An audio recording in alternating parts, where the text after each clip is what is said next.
Hi, I'm Christine Rasmussen here in my studio in Los Angeles, and I wanted to unpack one of my new paintings for you. This one is called Brilliant Passage, and this one I did something different, and I'm pretty excited about where it's going in that it's 3 different reference photos, and I put them into Photoshop and made the composition that way before I even put it on the canvas. And then once I got on the canvas, I was able to still do the things that I normally do in terms of making color decisions and how much detail I want to have in certain parts of the painting.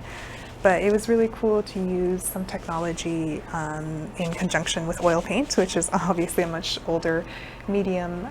It also means that this is very much an imagined space. A lot of people ask me where my paintings are, and that's not really the point of my paintings. I do base them off of real places, but I like that they can remind you of other places.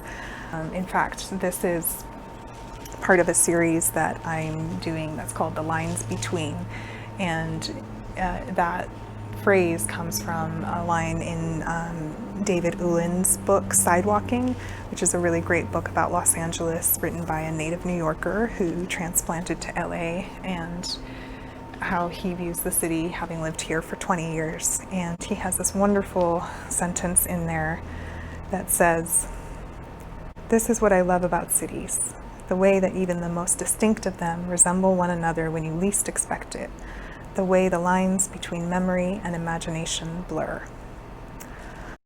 I've lived and traveled all over the world, and I absolutely have had this experience. I can be somewhere totally new and find something familiar about it.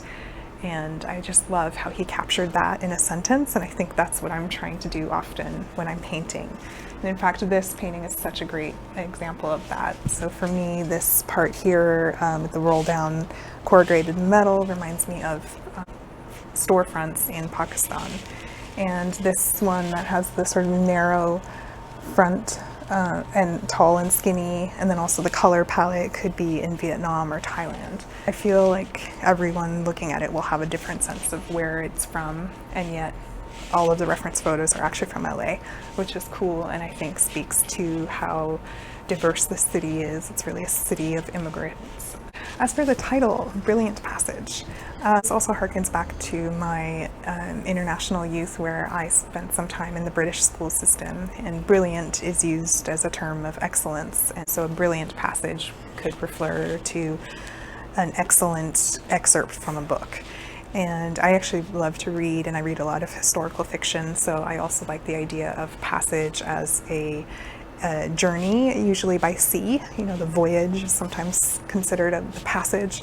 And I do see this as being a bit of a, it's on a street, so it's a passage.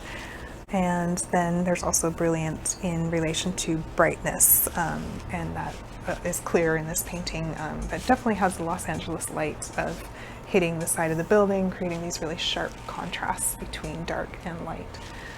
I hope you enjoyed learning more about this painting. If you have any other questions or comments, things I didn't cover, please let me know, and enjoy looking at art and your surroundings in a new way.